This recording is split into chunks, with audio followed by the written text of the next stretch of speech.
Someone's knocking at the door. Somebody's ringing the bell. Someone's knocking at the door. Somebody's ringing the bell. Do me a favor, open the door, let 'em in. Oh yeah, sing it if you know it. Someone's knocking at the door. Somebody's ringing the bell. Someone's knocking at the door.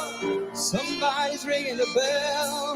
Do me a favor, open the door, let 'em in. Oh yeah.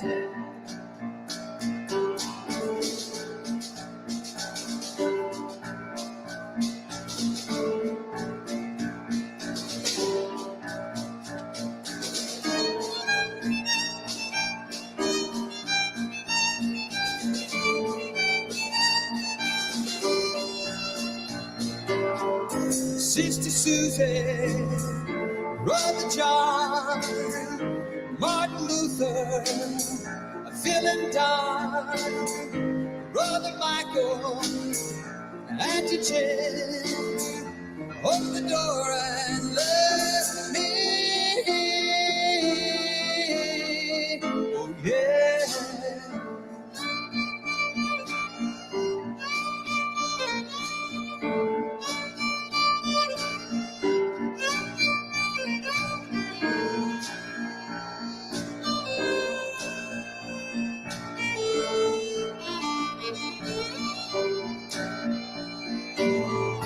Those who struggle, left behind, the ones we pray for, like you and I, our friends and neighbors, the ones that know, the little faces on our phones. Oh yeah, someone's knocking at the door, somebody's ringing the bell. Someone's knocking at the door. Somebody's ringing the bell. Do me a favor, open the door, let 'em in. Oh, yeah. Ya da da da dee da, da da dee da, ya da dee da da da da, da da da da da da.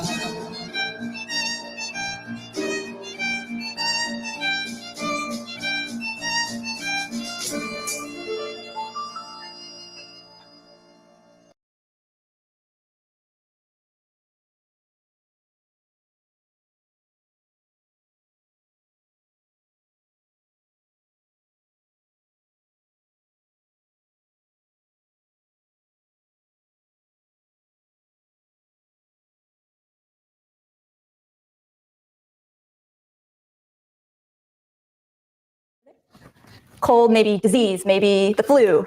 These are all things that I think a lot of people associate with viruses, things that make you sick. And along those lines, when you look at these words, and these are just some of the words that I came up with when I was brainstorming, is that almost all of them are bad or have sort of a negative connotation. And that's because, like the cold or the flu, viruses often cause disease, they cause death, they cause suffering.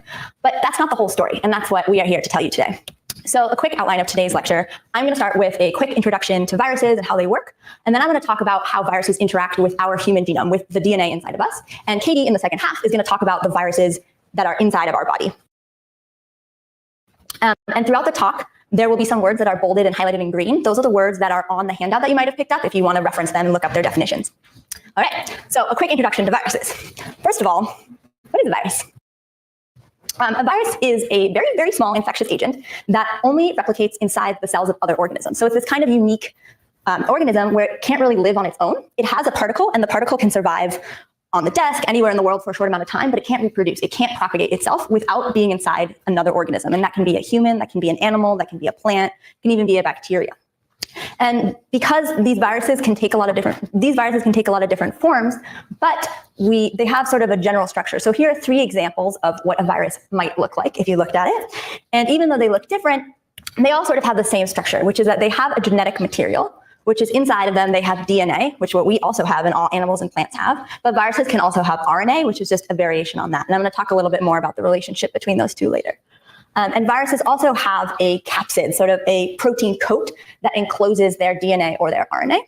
And some viruses have what we call a viral envelope that surrounds the capsid. And the viral envelope is often what interacts with the host cell. And sometimes these proteins that are sticking out on the top are what are used to actually like get in the cell and infect it. And so you'll see that this other virus that I drew on the left also has these proteins on the outside, even though they look a little bit different. And there are many types of viruses, many of which you've actually heard of. There are lots of diseases that you might not think of as viruses, but are actually viruses. So here are just some that I thought of. Influenza is the one that I think, unfortunately, we're most familiar with at this type of year. It's a virus. It's an RNA virus. Then we have viruses like smallpox, which are fortunately not around, but they are viruses. They are DNA viruses. So they just have a slightly different type of genetic material inside of them, but they still have the same basic structure. And then there's also HIV, Ebola, many different viruses, all which again have this sort of genetic material inside surrounded by a protein coat. To give you a sense of scale, I'm going to talk a little bit about what the different cells are inside the human body. So if we look at a human cell, just to give you a reference point, human cells are about 10 times smaller than the width of a human hair. So if you pull out a hair and imagine what 10 times smaller than that is, they're pretty small. And around these human cells, all throughout our body, we also have bacteria. And bacteria are even smaller than that. They're usually about 5 times smaller than a human cell. And then going down one level further, we also have viruses in our body. And those are even smaller, usually 40 to 100 times smaller than a bacterial cell. So as a result, viruses are very simple. They tend to be just the genetic material surrounded by this coat, and that's it. And the interesting thing about this is that even though viruses are really simple, they have this DNA inside of them. And as I wanted to mention, only 10% of the cells in our body are human. So I just pointed out all the bacteria in here. And this, I just wanted to make this point because this is what Katie will be talking about later. So as I started saying, viruses have this genetic material, and human cells also have this genetic material, and bacteria also have this genetic material. But the fascinating thing that I want to highlight today is that if you look closely at the genetic material in our own bodies, in our DNA, you find that some of our DNA actually matches what we see in viruses. So there's some viral DNA, some genes that look like virus genes that are inside our own genome.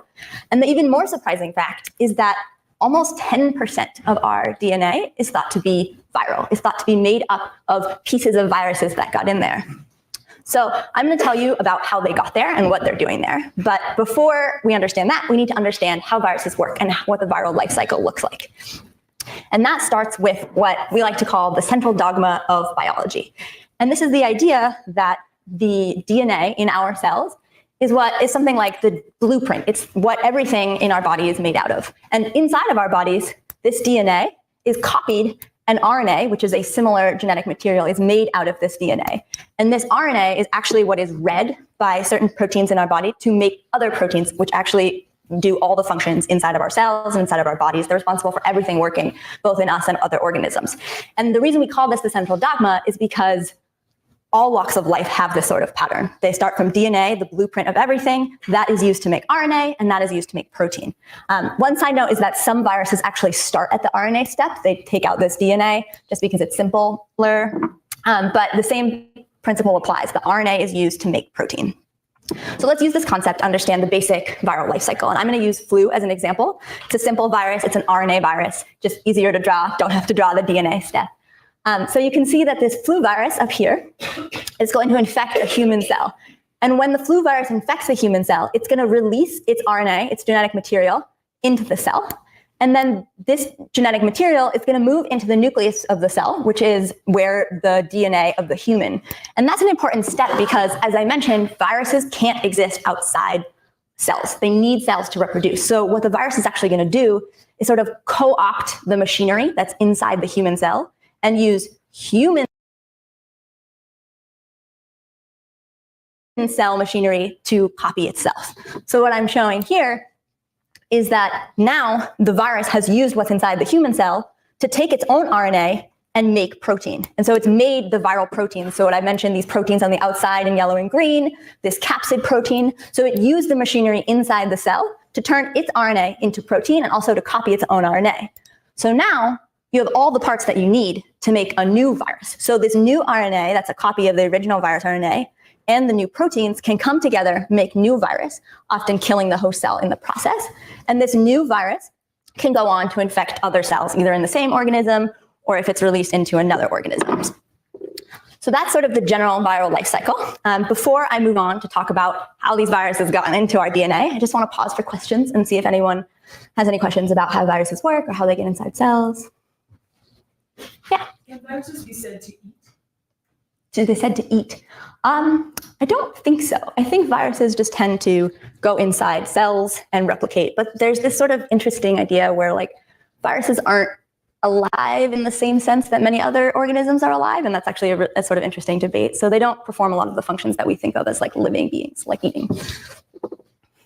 Yeah.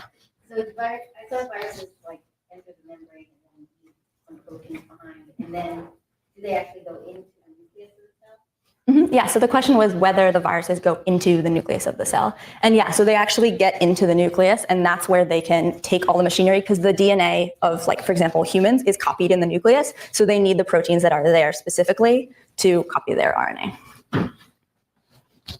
Other questions? What causes the cell to eventually burst? Like, what is the actual mechanism? Yeah, the question was what causes the cell to burst? And it's actually interesting that not all cells physically burst. It's sort of a common misconception in biology that the cell physically explodes. It's possible that it does, but a lot of times there are a few different mechanisms whereby the cell is just overwhelmed, or it doesn't have the capacity to copy its own DNA anymore. So perhaps it doesn't burst, but it can't copy itself. So once it dies, it can't be passed on.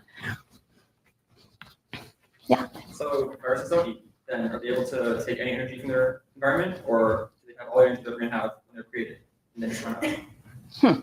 So the question was whether viruses take energy from the environment or whether they have it all in them to start with.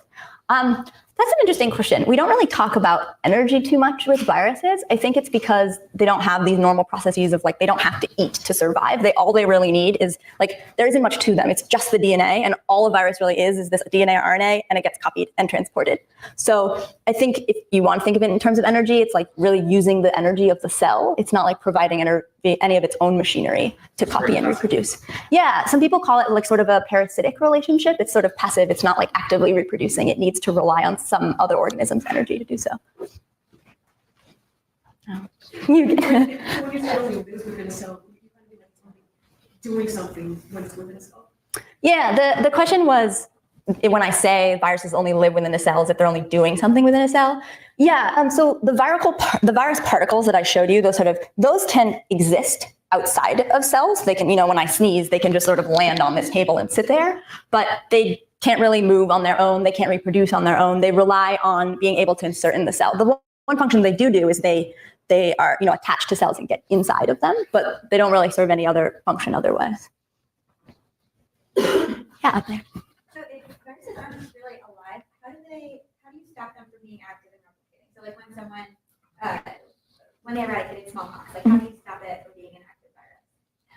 And the question is, how do we stop viruses from being active and from infecting us? That's a great question. Our immune systems tend to be pretty good at that. And Katie's going to talk a little bit about how our immune system works in the second half of the talk. So the idea is that we have mechanisms inside our bodies that fight off foreign particles. And one of those particles is sometimes a virus.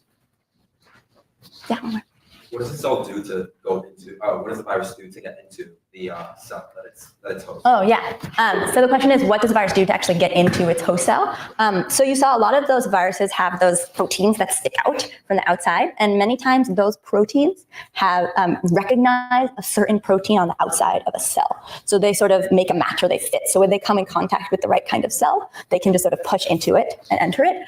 It's actually a really interesting case of evolution where the proteins on the viruses sort of match the proteins of certain organisms.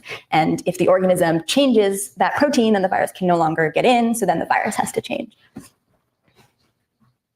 All right.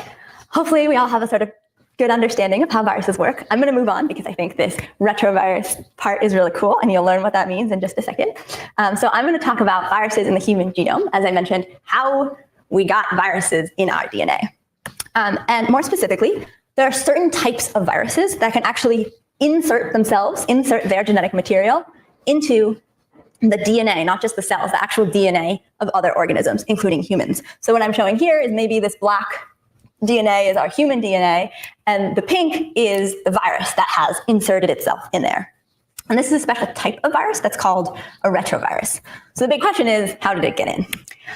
And so remember I was telling you about the central dogma of biology. Everything works this way, where we have DNA that's converted into RNA by making a copy. But retroviruses are kind of special in that they can actually do the opposite. They can go backwards. They can take RNA, so there can be an RNA virus, and they can convert that into DNA using a special enzyme that only retroviruses have called reverse transcriptase. So it's reverse, it's backwards. And then they have another enzyme where they can take their DNA and actually stick it inside the DNA of another organism. So now there's DNA of the virus in the human DNA. So when the human DNA gets copied, which is a normal process how our cells replicate, the little bit of virus in there gets copied too. And so actually the human cell is inadvertently making a new virus every time it copies itself. So these are really interesting viruses that have found a new way to make sure they get replicated inside of the cell of their host. And so if we're looking at the life cycle again, here I'm drawing an example of a retrovirus, one of these viruses that can insert itself. HIV is the most commonly heard of retrovirus that can infect humans. And so similarly, the HIV virus, the particle, can attach itself to a host cell, in this case a human cell, and it's going to release its RNA, this is also an RNA virus, into the cell, which is going to move into the nucleus just as before. But now there's an extra step. The RNA of the virus is going to get turned into DNA using that special enzyme that the virus has called reverse transcriptase. Now it's going to integrate itself into the host DNA. And then down here, when the host DNA copies itself as part of its normal life cycle, it's going to inadvertently make virus RNA also, and also make all the proteins needed from this RNA to make a new virus. So now the virus can, again, make new viruses, that can go on to infect other cells. So it's a small variation in the life cycle that actually has really interesting implications for how the virus survives. Okay, but if what I said is true, that 10% of our genome is actually viral, why aren't we sick all the time? Why don't we have viruses like all over inside us making us sick? And the answer is that, well, not all retroviruses make us sick. And that's because we can classify them as sort of two types. And the first type is what I just showed you in the HIV example. These are viruses that are infectious, that can go after cells and get into them, and they can be passed on between people. So HIV is one example where you can get HIV from another person. If you come in contact with that person and they transfer a viral particle to you, you're going to get sick. But there's another way that we can think of retroviruses, and these are called endogenous retroviruses, and these are inside our DNA already. And these ones aren't passed on. There are no actual particles produced. And this is sort of sometimes a hard concept to grasp, where it's not really a virus that I'm talking about. There's no viral particle being made. Here I'm just talking about the piece of viral DNA that's inside the human DNA. And that's what I'm calling an endogenous retrovirus. And these ones can be passed on because they're integrated in my DNA. And when I have offspring, my offspring are going to get that DNA as well, which contains the virus part. And the reason why that virus part isn't producing new virus is because mutations just sort of happen all the time. And if there's a mutation that happens in the course of the virus being passed down through generations, if a mutation happens in the virus, then it might not work anymore. And you don't have the viral protein, so you can't make a new virus. As a reminder, when I'm talking about a mutation, if we zoom into this DNA here, it's actually a series of letters, or what we've labeled as letters. And a mutation is sometimes as small as one letter, one base pair being off. And if this is in the wrong place in the virus, then the viral protein might not work, and we can't make a new virus, and it can't make us sick. Which leaves us with all of these pieces of viruses in our genome, these fragments that are not whole, they're not correct or complete enough to create viral particles that can infect us, but they sort of just sit there in the genome, perhaps doing nothing at all. And there's actually a term that we use for this. We call this sort of junk DNA. It's this part of DNA inside our own cells that we don't know what it's doing. And a lot of it comes from viruses. It's not harming us, it's not hurting us, it's just sort of there as a remnant or a record of the viruses that we've interacted with in the past. So that was a lot. So I'm just going to summarize and then pause for questions once more. And then after questions, I'm going to tell you about how we can actually use retroviruses for good, not just bad. So before I move into questions, just a quick summary. The viruses that can insert themselves are called retroviruses. They go backwards. They convert RNA to DNA, which is sort of the backwards of the central dogma. And the crazy thing is that 10% of the DNA in our body is actually viral. It comes from viruses at some point. So, any questions? All right, I'll start over here. Could you have mutations that would make something about these viruses like if it wasn't active before. Yeah.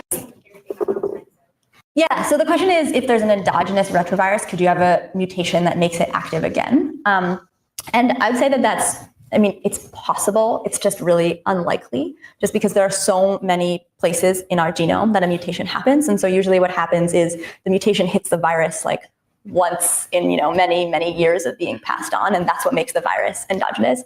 And the chance that the mutation is going to reverse before another mutation happens is just a really small chance. So I guess it's possible. It's just one of those things that like tends not to happen.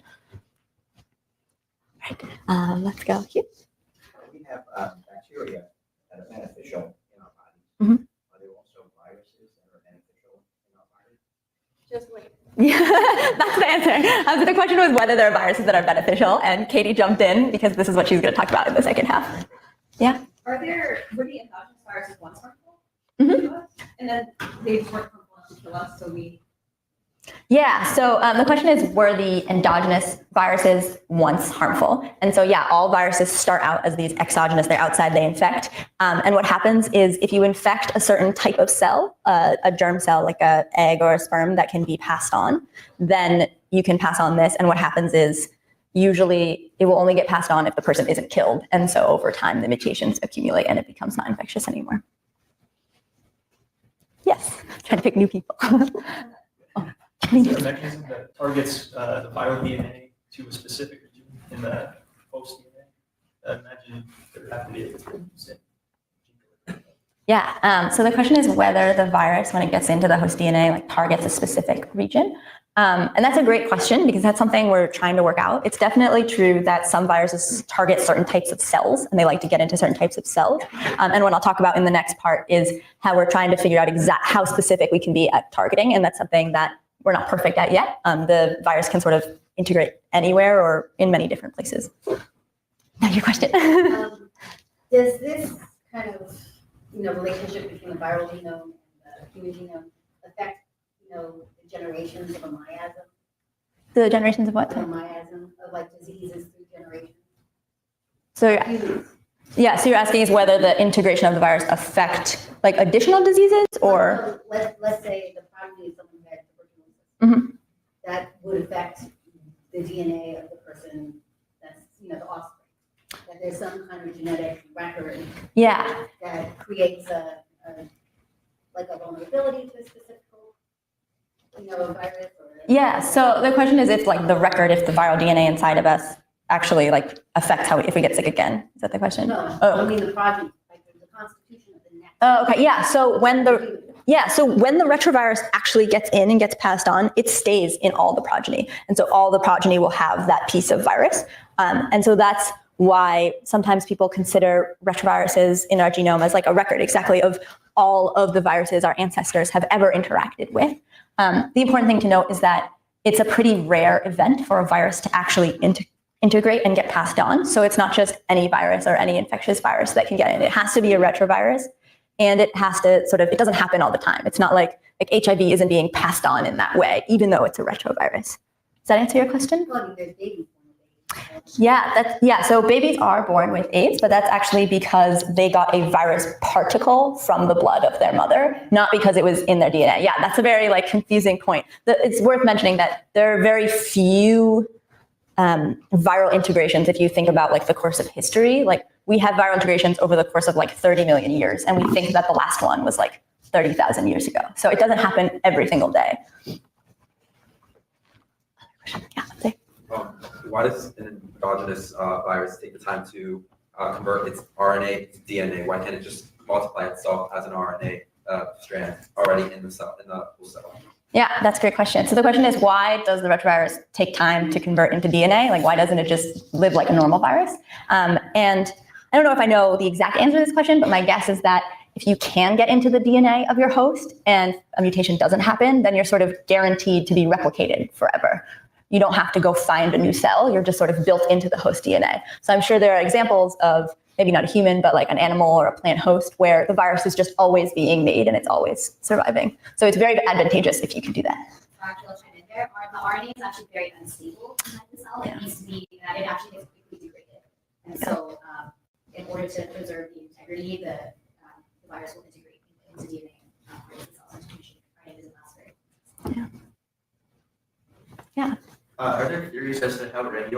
the accumulation of retroviruses throughout history was? Yes, there are. So the question is whether there are theories about how regular the accumulation of retroviruses is throughout history. And there are some interesting theories talking about as humans evolved from monkeys and apes and how that might have actually slowed down. And I personally am not exactly sure why, and I'm not sure if researchers know why, but that's definitely a field of study, is trying to understand what that rate was and if we can use that to track changes in our own evolution or something like that. Yes? What was the timescale for the life cycle you showed us, from getting into a cell to reproducing and potentially killing the cell? Yeah, so the question is, how fast is the life cycle of the virus? And viruses, there's definitely a range. It depends on the specific virus and how big it is. But viruses replicate generally pretty fast in terms of compared to other organisms. So I think we're talking on the order of minutes or hours, not more than days or weeks. It's a pretty fast process. All right, yeah, I'm gonna move forward. So the last the last section is how we can actually use these retroviruses for good. And so as someone over there already brought up, there's this idea of gene therapy. And gene therapy is using viruses to fix genes that might be causing disorders. And so the idea is that genetic disorders are diseases caused by a gene that isn't working properly. Perhaps it's not producing a protein that you need for an important function in the body. And so the idea is that if we can use a retrovirus to put in a new copy, a working copy of the gene that's broken, then we can maybe fix the disease at the root of the problem rather than treating the symptoms. So just to clarify that a little bit, in many diseases, what we have is maybe, again, only a few bases, only a little bit of the DNA is off. But if that means that you can't produce a really important protein, that can cause a disease or a disorder that can be harmful. And one example that I'm going to use to explain this process is hereditary blindness. There are a few different types of hereditary blindness. So this is when the source of blindness is actually you've inherited it. If there's a gene that was passed on that was not working or complete in some way. And we actually know for many of these different types exactly what the gene and what the mutation is that makes it not work. And for the particular type of hereditary blindness I'm going to talk about, there is a mutation in this RPE65 gene. It's a gene that has to do with vision. And if the gene is mutated, you can't absorb light properly, and therefore you can't see. So you have cases with babies being born blind or going blind at very young ages.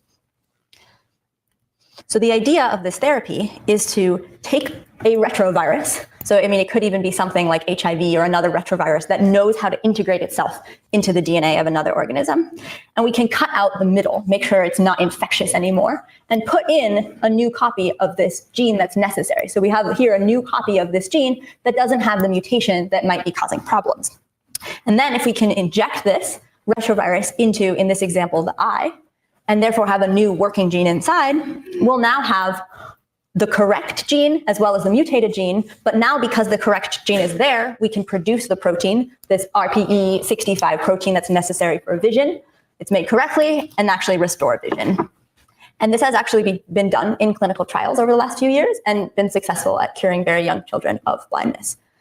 So taking a step back, I think this is super crazy. Like, we can cut out viruses and put DNA into us.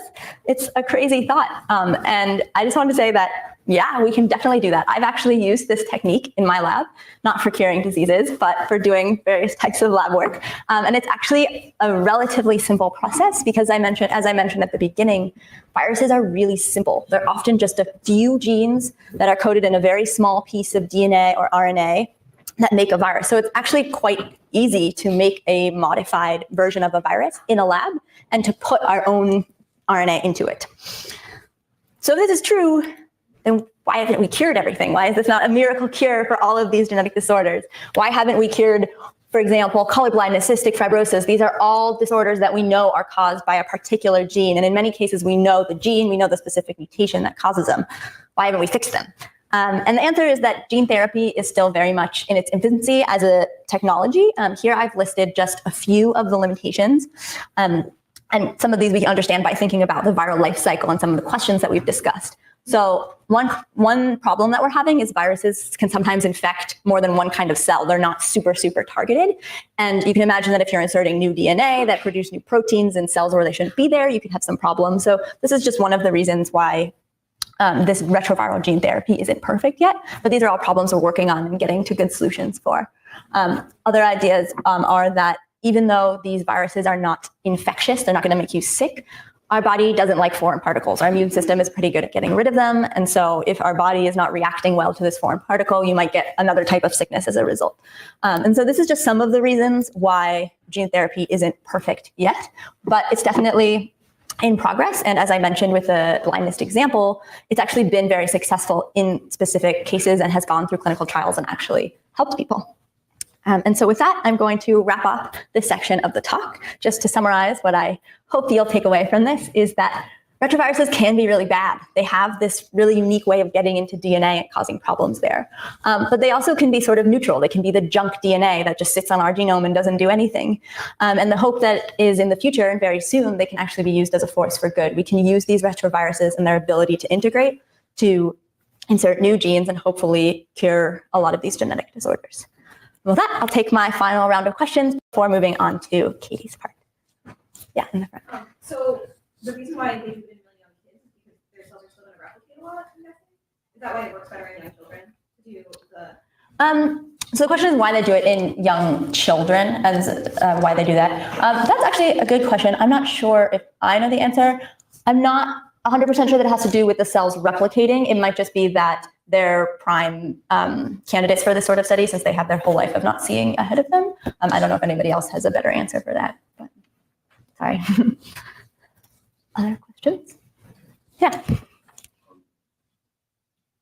Usually when you're doing experiments where you're trying to insert things into cells, you have to make some sort of attempt and then have a way of filtering or testing for which ones got what you wanted to get in there, which ones sort of missed or failed or got sort of wrong. I don't do it myself, so that's about my... Yeah. So my question is, you must be trying to modify some template virus, you must be trying to modify it to put in the thing you want it to carry into your other target destination.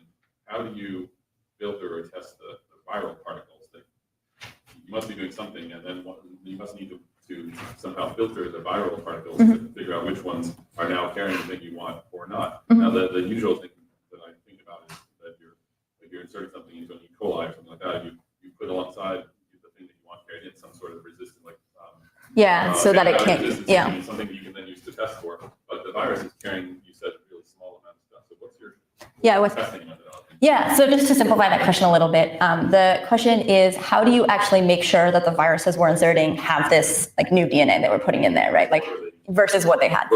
Yeah, so the sort of interesting about this is that when you do it in a lab, we often don't take like the whole virus and stick something in it. One of the most common methods is to take pieces of RNA that code for specific genes and put them in separately. So you put in like the envelope gene separately from the capsid gene, and you put them together in a way that the only way you can produce a whole viral particle is if the piece sort of gets part of it. So it's part of like fitting in the puzzle. You need like, let's say 3 pieces to create a virus. And one of the pieces has the DNA that you're trying to insert on it. And so if that piece doesn't fit in with the other 2, you just won't have a virus. So what you can do is you can mix these things together and test how many live viruses you have and be relatively certain that all of those viruses have it because it was attached to one of the pieces. Does that make sense? I was wondering for gene therapy, how quickly is it effective? Like, does it gradually happen as more of the cells have the right DNA? Yeah, so the question is, how quickly does gene therapy happen? And in most of the cases where we use gene therapy, you're putting in a gene that sort of is a replacement for a gene where like a protein wasn't being made. So there are all sorts of studies being done for like how much new DNA you need to insert to get enough protein that it starts working properly. So I think the answer to that question really depends on the gene, exactly what the protein does, like how the therapy is being developed. I think we'll take one more question before the break. Lucky last question. So when you're doing these gene therapy testing, which retrovirus do you use? So the question is, which retroviruses do we use in gene therapy? And that actually varies. One of the things that researchers are working out right now is which ones are the most safe and cause least problems, and which ones can we target most specifically. Retroviruses tend to be quite simple though, so I think it's more of a matter of trying to find the right one for a particular gene and body part. But in the lab, for example, you use all sorts of retroviruses. Like you can use HIV because it works and you're not making anything infectious. So my part of the lecture is about viruses and our bodies. So Shirley just gave us a really great overview of how viruses can interact with our genome. I want to talk about the active viruses that actually, quote unquote, live inside of our bodies and provide us with some really unexpected benefits. And so the first part of my talk is going to focus on the human virome, and we'll define that for you in a second. And the second part of the talk, we'll discuss a new piece of technology that allows us to really delve into our infection history. So let's start off with the human virome. And before I get into the really virus-specific part, I just want to introduce the concept of the human microbiome. And so remember from Shirley's part of the talk that only 10% of the cells in our body are actually human. The rest are microbes, and this includes both viruses and bacteria. So the microbiome is the collection of microbes that live inside of our body and share our body space. And since the microbiome in our gut is the best characterized, that's the one I'm going to focus on. And the best studied members of the gut microbiome are definitely by far the bacteria. We have over 100 trillion bacteria in our gut alone. But we're now really starting to better understand some other members of our microbiome. And unsurprisingly, that's going to be the viruses. So a subset of the microbiome is the virome. And the virome is the collection of viruses that share our body space. And just to remind you of the scale we're dealing with here, each viral particle is about 200 times smaller than a human cell. But we still have a lot of these guys in our body. Just to give you a sense of the numbers, there are over 1 trillion viruses in just our gut. But in general, we haven't really heard as much about the human virome, especially compared to the bacterial microbiome. Why is this? And so the answer really lies in our tools to sequence DNA. So in our gut, we have human cells, we have bacterial cells, and we have viral cells. And so accordingly, we have human DNA, viral DNA, and bacterial DNA. When we want to find out the composition of the microbiome, viruses and bacteria included, what we have to do is take a sample of the feces from our gut, because that's going to contain all those cells and all that DNA, and try and extract the DNA from that. But this is where we run into a pretty big problem. So when we extract the DNA from our fecal sample, it turns out that when taken out of context, DNA is just DNA. No matter where it comes from, DNA is made up of the same code, the same 4 letters. So when we take DNA out of a virus and mix it into the same pile as DNA from humans and bacteria, we can't tell them apart right off the bat. So we have pretty good references for the human DNA and the bacterial DNA because we have the human genome sequenced, so we can use that as a reference for which of those sequences are human. And there are some really cool conserved sequences in bacteria that we can use to kind of map out what bacterial species might be in our gut. We don't have the same kind of references for the viral sequences, though, and that becomes a huge problem. So one way I kind of like to think about this is, say you're posed with the problem of trying to sort these 3 types of sequences. This is kind of akin to being in a library and somebody's dumped a huge pile of books in front of you. Some of them are in Portuguese, some of them are in Italian, and some of them are in Spanish. Except someone else has decided to make your job really difficult and torn out all the pages in these books and torn out all the individual words and left you with an enormous pile of scraps. And they say, okay, sort them into Portuguese, Italian, and Spanish. So it's nice because you have some really, really awesome dictionaries for the Portuguese and the Italian, which in this scenario are the human and bacterial sequences. But for the viral sequences, the Spanish, you've got like a level 1 vocabulary list, and that's not going to get you very far. You've got a problem here because they're all using the same basic alphabet, and there are a lot of words that overlap between the 3 languages. So maybe you can sort out a lot of the Portuguese and the Italian, and maybe you can sort out some of the Spanish, but you're left with a lot of words that you don't know where to put. And so at the end of this, we always end up with this big junk category, the unknowns, the ones that we started with that we couldn't sort into one of our 3 main categories. And so this becomes a big problem because we still don't have a full understanding of all the viruses that live inside our body. If there are any new viral sequences in that mix, we can't tell them apart from something that's just unknown. So what's one way we can get around this problem? Remember that viral particles are much, much smaller than human cells or bacterial cells. And researchers have come up with a clever way to utilize this fact. Basically, all they have to do is filter out the viral particles. And all you're left with at the end of this size filtration are presumably viral particles that you can then directly sequence. And presumably at the end of this, all you have is viral sequence. And so even if you come across something that you have never seen before, you can more comfortably say, hey, that's got to be a new virus. Let's look into what that does. Okay, and I just want to pause here and take some questions on anything I've just said. Yes? Using that method, how are you sure that you're filtering out any free DNA? So that's a good question. I haven't actually personally done this, but the idea here is that we're using a filter just to filter out like the full particles, which is going to include the entire virus, the protein and the DNA inside of it. that's not going to go straight to like getting the DNA out. We'll have purification mechanisms to make sure we're like filtering out salt solutions, like whatever extra fecal matter was left in there and other particles that are not viral. It's not perfect, but that really helps clear out some of the noise. That's a great question. Okay. Oh. Sorry, another question? Okay.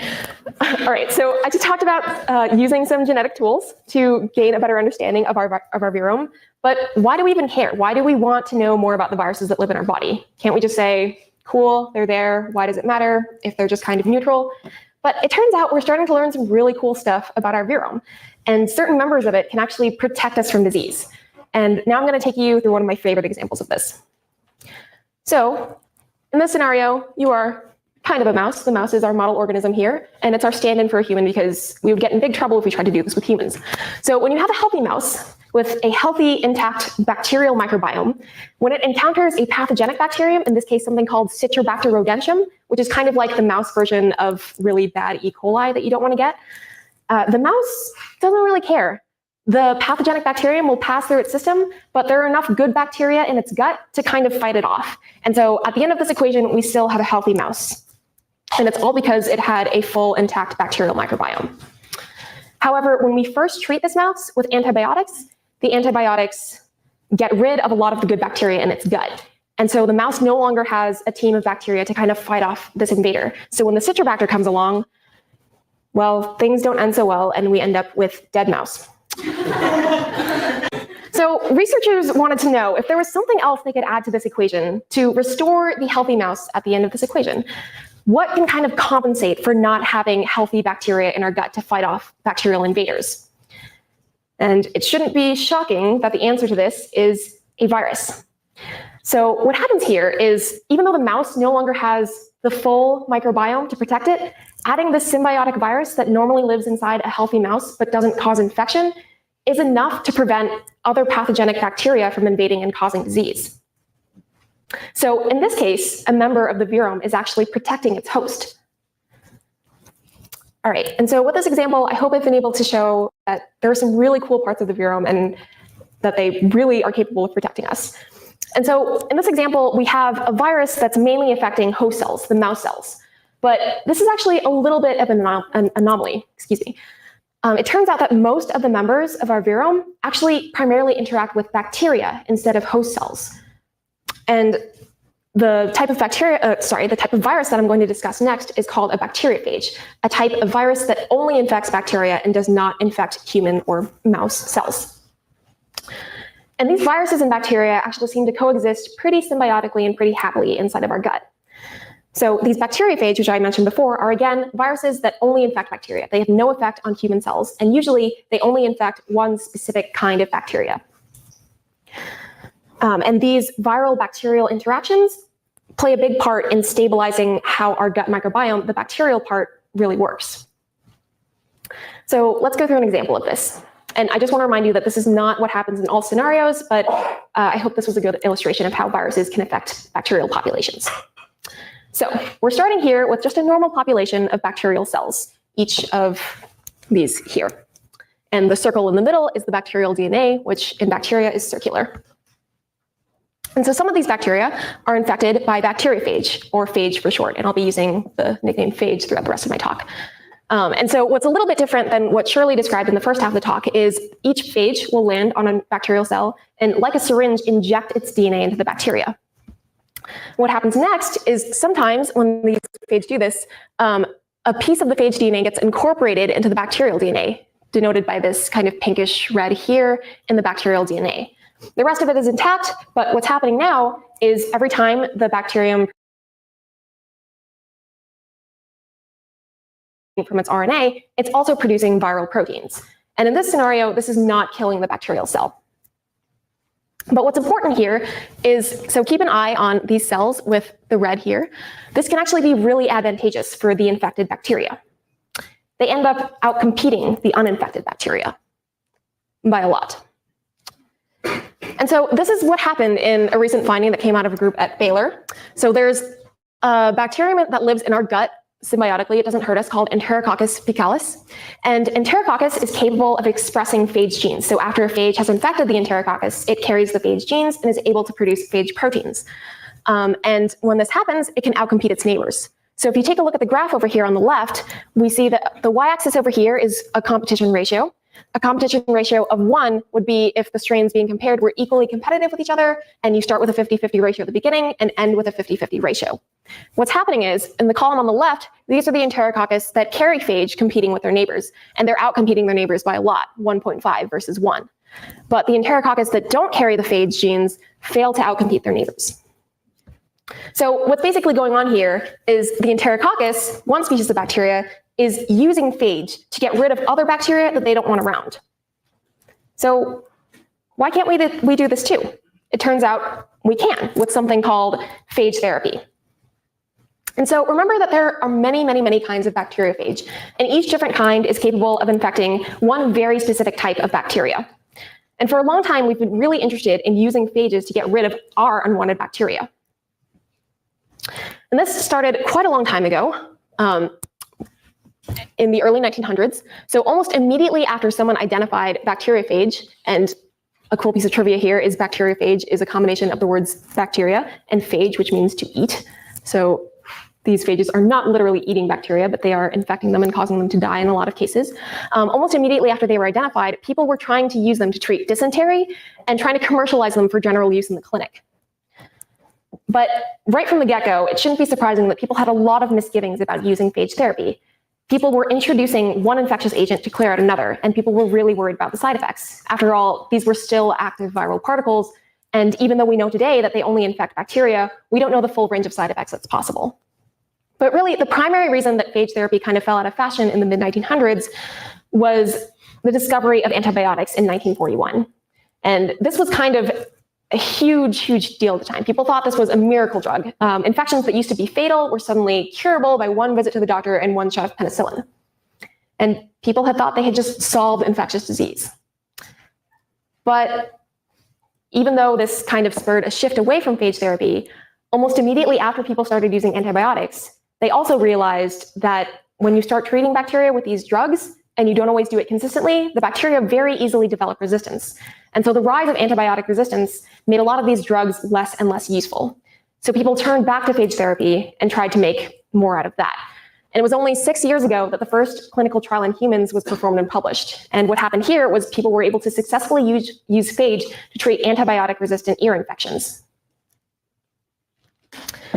So phage therapy is becoming more and more appealing in recent years, especially given the fact that antibiotic resistance is not going away anytime soon. And just to compare the two types of treatments, phage therapy is still effective against strains of bacteria that have become resistant to drugs. Also, importantly, phage therapy is very specific. If you remember that each kind of phage only infects one type of bacterium, it leaves other bacteria alone, and it leaves our human cells alone. And accordingly, no one has yet identified side effects, though again, I'll caution you that some may still be discovered. And it's very cost effective. Basically what I'm telling you here is we haven't entirely worked out all the kinks yet, and phage therapy is not something your doctor is immediately going to prescribe you the next time you go see him for a bacterial infection. But scientists are also trying to develop new drugs and small molecules to mimic the effects of phage without having to introduce active virus into the human body to kind of mitigate those potential side effects that we don't know about yet. So to sum up this part of the talk, there are a lot of beneficial things about the viruses in our bodies. Our virome is capable of interacting with and stabilizing our bacterial microbiome, and it can also directly benefit us as hosts, even protecting us from certain kinds of disease. And we're hoping that eventually we can really co-opt these viral functions in the form of phage therapy to treat infections broadly in the future. And I'm pausing again here to take any questions you might have. Yeah? So that viruses in our gut overwhelmingly interact with the bacteria or the human cells. Is it more than 9-to-1, which is the human cells to non-human cells?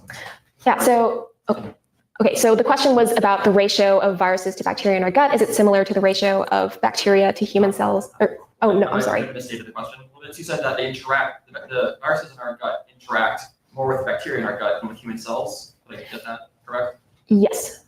Is it more than we would expect by just the population of human cells and bacteria? Oh, I see. Okay, so Yeah, so the question is more about, is the reason that viruses interact more with bacteria in our gut just a numbers game because there are so many more bacterial cells than human cells in the gut? Okay, so that's a really interesting question. I don't think that's quite the case because, again, it seems that most of the members of our virome are bacteriophage, which are just not capable of interacting with human cells. But it would be really interesting if, like, the ratio of bacterial cells to human cells in our gut was a driving force for, like, more phages to evolve in the gut. I don't actually know if that's true or not, but that would be really cool. Yeah. We've talked a couple times about viruses out-competing each other, like for example, with the Citrobacter. What does that really mean for a virus that isn't fatal to the host? What does competition look like? So I'm sorry, I'm not sure I totally understand your question. So just to clarify, Citrobacter is a bacterium. There's the presence of a virus. Well, what I'm trying to get my head around is if having one virus sometimes prevents having another. Then you use the term that the first outcompetes the second. But if the first isn't fatal to the cells, what does it mean? How does that competition happen? It's not eating. It's like, what does it do? So the question is about how viruses might outcompete each other, especially if they're not infecting and killing host cells. So the answer to this is pretty complex. I think there are a lot of different mechanisms that viruses use to outcompete each other. Sometimes, as in the case of the bacteriophage, they'll put some of their DNA into their bacterial hosts. And at certain times, those bacterial hosts will start producing so much viral protein that actually more phages will be produced at the expense of the bacterial cell. And so in that case, the more bacteria that are infected by that virus, they'll outcompete the others just by pure numbers. In terms of viruses directly interacting with each other, that doesn't seem quite as common because, again, viruses need to infect a host cell, so like a human cell or a bacterial cell, to actually replicate. So in terms of pure numbers, they'll need to go through another type of organism. Does that answer your question a little bit? I'm sure it's very complex. Okay, and if anyone has anything to add, please jump in. I mean, evolutionarily, we don't understand if two things are supposed to be symbiotic for the host. We aren't sure one should disagree with the other, but maybe it's the balance that is visible. Yeah.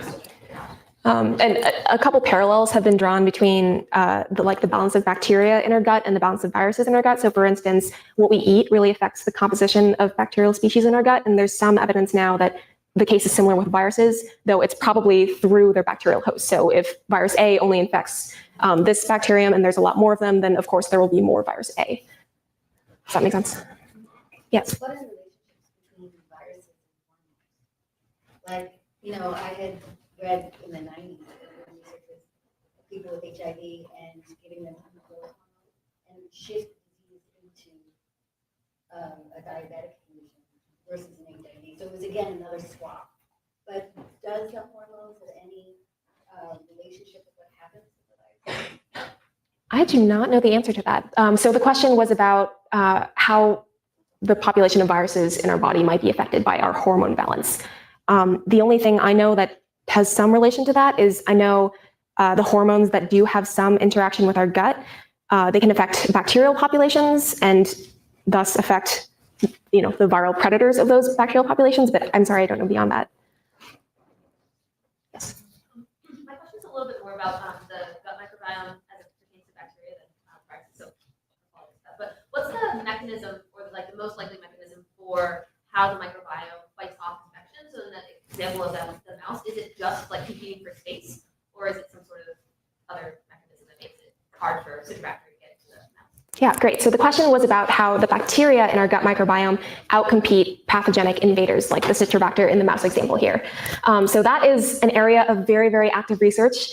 But what we do know is there are a lot of mechanisms. Sometimes it is purely just space. A lot of times it's nutrients. So if Citrobacter really wants to eat a specific thing, but there's only a couple that you swallowed, for instance, then the bacteria in your gut that are already consuming whatever the Citrobacter wants to eat, they'll really easily outcompete the Citrobacter. Another thing is sometimes bacteria will actively, just because there are so many of them in the gut, they'll start producing different kinds of metabolites that can actually fight off the Citrobacter. And of course, there's also the component of our immune system, which is also very active in the gut. And so that's used to the bacteria that live in our gut, so it kind of ignores them. But once something like Citrobacter comes along, that'll be recognized usually and driven out by immune mechanisms. But I'd love to talk to you more about this after the lecture because it goes on and on and on. Also, if you're interested in the microbiome, we have a lecture from year and a half ago now on the microbiome in our seminar archive, so you can check out our website. It has a lot of information there. Okay, let's take one more question. Yeah. Right, so does the symbiotic virus kill the pathogenic bacteria, or do you just modify the bacteria to turn them non-pathogenic? And secondly, there was an old graph on which you showed that the virus infected bacteria outcompetes the non-infected bacteria. How does that happen? Is it that the infected bacteria grows faster than the non-infected bacteria? Or? Okay, so there were two questions. The first one was, in this case with the symbiotic virus, how does that drive out the Citrobacter? Like, how is it functionally protecting the mouse host that lacks the microbiome?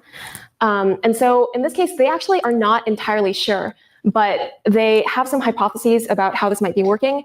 One is that the virus might stimulate the immune system to be more active against the Citrobacter. Another is that the virus might stimulate some kind of interaction between the remaining members of the microbiome. So when antibiotics are given to this mouse, not every single bacterium in the gut is depleted. Some stay behind and may have some beneficial function. It's not that the virus directly kills. No, yeah. So this norovirus only affects the mouse cells, actually. It's not a bacteriophage. And the second question was about how the infected bacteria that carry the phage genes in our competition example outcompete their uninfected neighbors. And so they were also not entirely sure about how that's happening, but a couple possibilities would be that they are able to produce some viral proteins or even full phage particles. And oftentimes when a bacteriophage infects a virus and incorporates its DNA, that prevents other phage from infecting that cell and killing it. So it's like the bacteria that are infected with the virus have immunity against phage, whereas the uninfected ones don't. I realize it's a little confusing because they have already been infected, but just keep in mind that it's just the DNA that's conferring the immunity and not like a living virus that's killing the cell. Does that answer your question? Feel free to come talk to me after the lecture. Okay. Okay. And for the last part of my lecture, I want to tell you all about a new piece of technology that actually just came out of Harvard Medical School. It's called VirScan, and it's a way for us to uncover every infection our body has ever had. Okay, so we know that viruses are part of our genome because of retroviruses. But there are other ways that our body can actually store viral information, including the viruses that have infected us in the past and maybe caused disease or just passed through our body. But before I go on, I want to ask everyone in this room, is there anyone here who can remember every infection you've ever had? Every single one. Raise your hand. Stand up. Yell it out. Bring it on. No? Okay. Yeah, me neither. But luckily, our brain isn't the only part of our body that has memory. We also have an immune system that is fully capable of remembering all the microbes that have ever infected us, even the ones that didn't cause disease or the ones that are still waiting inside our body and may yet still cause disease. And so I want to focus today on a very specific part of the immune system and introduce the concept of antibodies. So this over here, this Y-shaped thing, is an antibody. And this is a protein that's produced by immune cells called B cells. And what antibodies do is they bind things called antigens. And antigens are just pieces of things that can do damage to our body. So these can be anything from pieces of bacteria and viruses to dust particles to even parts of damaged human cells. Basically anything that our body encounters and could affect our body negatively. So in a way, antibodies are kind of like bouncers or a police force that stops everything they encounter and asks them to show ID. If the ID that's shown is something bad, they will bind the antigen and recruit other immune cells to come and destroy it. And importantly, once an antibody encounters one of these antigens once, those B cells that were making the antibodies will actually produce a subset of B cells called memory B cells. And these, as the name implies, will remember this interaction. And so they'll wait dormant in the body even after the infection has passed. And so if our body ever comes into contact with that antigen again, those memory B cells are lying in wait to produce a lot more antibodies so our body can fight off that infection faster and more effectively. So it's like this police force keeping mugshots of these antigens so that if they ever run into them again, they'll know right away what to do. So our antibodies are kind of an effective archive of every infection we've ever had because of these memory cells. And this kind of information can become very important when we want to find out if we're infected with something. So if my doctor wants to find out if I have hepatitis C, they'll sit me down and take a blood sample. And what happens is they will have a known hepatitis C antigen that they'll test with my blood. but it's only an antigen for hepatitis C. But they'll mix that antigen with my blood, which contains lots of different antibodies. And if there are antibodies in my blood that recognize this hepatitis C antigen, so that means they're hepatitis C specific antibodies, they'll bind. And this test allows us to pull antigen bound to antibody out of the rest of the solution. And if that's the case, then it's a positive result. And yes, I do have hepatitis C. But if it's a negative result and nothing bound to the antigen that they mixed with my blood, we're back at square one. We don't know anything except that it's not hepatitis C. So it would be a lot easier if we could test all of our antibodies at the same time. If we have a mystery infection, it's much easier to ask all the questions at once than come up with one hypothesis disease at a time. And this is the idea behind VIRSCAN.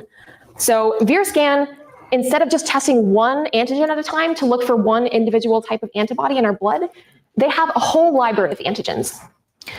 But remember that antigens are proteins, and proteins are not very stable. They're kind of hard to store long term. So the researchers came up with a really clever way to kind of store this information in the long run. What they do is they have this whole library, antigens from over 200 species of viruses, all the viruses that are known to infect humans, and they have over 93,000 types of antigens that come from different parts of these viruses. And what they do is they code for these different antigens with different parts of DNA. And as a vehicle to carry the antigen and test it with our different antibodies, they'll put this DNA into our familiar friend, the bacteriophage. So basically what's happening here is instead of the bacteriophage presenting their antigen to our immune cells, they're kind of stealing the IDs of all of these viruses over here, all 206 species, and carrying those IDs instead to show our antibodies. So that when these bacteriophage are expressing things on their surface, indicated by, for example, this blue thing here or this green thing here, these are not inherent to the bacteriophage. Instead, they're the IDs of other viruses that we want to test. And so we mix these bacteriophage, again, with the same kind of blood sample, which contains all of our different antibodies. Some of them will bind. So if we have been infected with whatever normally carries this blue thing, some antibody will bind. Same thing with this red one over here. And the bacteriophage expressing antigen that does not bind our antibody gets washed away. And so we're left with only bacteriophage expressing antigen that binds some of our antibodies. Then we can sequence these bacteriophage, which are carrying DNA coding for these specific antigens that our body recognizes. And that gives us a short list of all the viral infections we've had. And so when the researchers did this, they tested over 500 people from all around the globe. And they found that each person had about 10 previous viral infections, though some had up to 84. So let's compare VIRSCAN to our current tests. And our current test is the hepatitis C example I used a couple slides ago. So compared to our current tests, VIRSCAN can detect any virus known to infect humans with one test. Instead of going one at a time, hepatitis C or HIV, we're getting all of them in one go. It's also fast. It only takes a couple days, just like our current tests. It's pretty high accuracy. And importantly, it can identify asymptomatic infections. So even if you're infected with something, but you're not actively sick, a test with VIRSCAN is a catch-all. Your antibodies will have noticed it, even if you haven't physically noticed it. But something to keep in mind here is that false positives are possible in both tests. And by a false positive, I mean accidentally saying your body has come into contact with mono before when it actually hasn't. So VIRSCAN hasn't actually been commercialized yet. This is not something we're actively using in the clinic, but it's pretty cheap, very effective, and the researchers are really hoping that they'll be able to do this soon.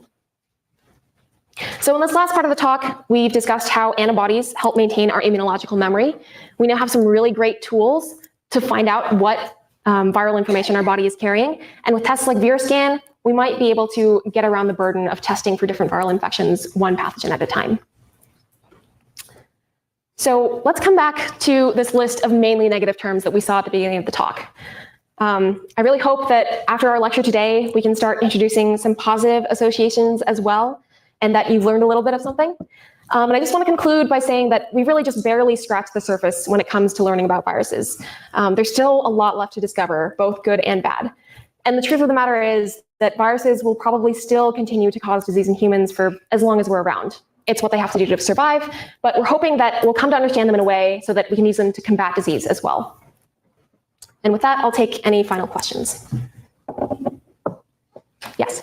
Give me an example in which your scan would be used. Like, I'm just trying to think of why someone would go and get a scan. They may have an undetectable virus that can be detected, but how would they know to go and get a scan? So that's, Viruses would be looking Yeah, that's a great question. I think that becomes especially relevant when you have really dangerous infections that don't tend to show symptoms for a really long time. So like an HIV test or a hepatitis C test. So those are two examples of viral infections where by the time you start to feel symptoms, it's maybe too late. But it's not like if your hand turns blue, it's time for a VIRScan test. Yeah. Yes. So one thing about the VIRScan, and I'll explain this if people don't know, with antibodies that are created by your body in response to infection, it's the same mechanism that vaccines work with. So vaccine has a live and weakened version of a virus, or a dead one, and so it has an antigen, and then your body recognizes it, produces antibodies. So I'm wondering, can the VIRScan distinguish between like the presence of an antigen or antibodies from a vaccine versus from a virus? Because like I have a vaccine, but I know I definitely don't have or haven't had hepatitis A. Would it be able to tell the difference? Yeah, that's a great question. And I think that is where some of the false positives come from.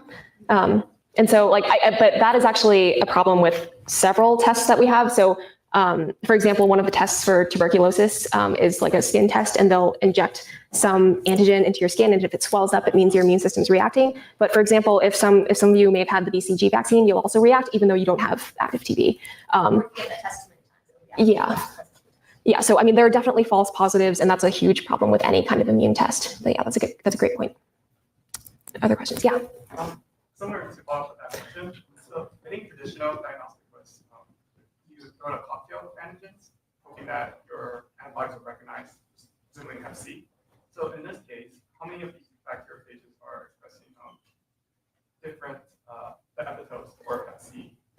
Okay, yeah, so the question was about, so traditionally we want to cover all our bases. So when we test for an antigen-antibody interaction, we don't just want to put in one antigen for hepatitis C and hope that that's the right one. We want to put in a bunch of different ones just to make sure like our body is recognizing that set of antigens. And so with VIRScan, they're testing about 200 strains of viruses, but they have over 93,000 different antigens. So they are really covering their bases.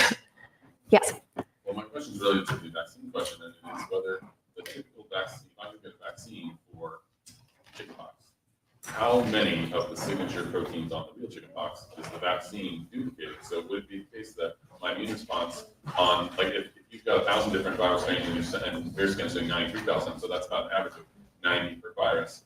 So let's say chickenpox has 90 interesting things about it that my body could recognize if I had the real chickenpox. But does the vaccine only stimulate my body with 40 of the 90? So if I've had a chickenpox vaccine, am I going to get 40 positives on my VIRScan, whereas if I had the real chickenpox, I would get the full 93. So my question is, do you know whether vaccines are providing, what fraction of coverage are they? So could we distinguish the results in the VIRScan? Okay, I will try to repeat your question accurately. Please correct me if I don't do it correctly. So this is related to our earlier question on vaccines. So vaccines work in a similar way in that they are trying to prime our body with antigen so that those memory B cells will be made and we'll be able to react when the real infection comes. And I believe the question was about how many different types of antigen are in vaccine formulations such that we can distinguish between someone who's just been exposed to a vaccine and only experienced like 4 types of antigen from chickenpox versus like all 100 that might actually occur if we got real chickenpox. And after that long-winded thing, I'm going to say I don't know. But does anyone else know? It's not. Yeah, Okay. very good way.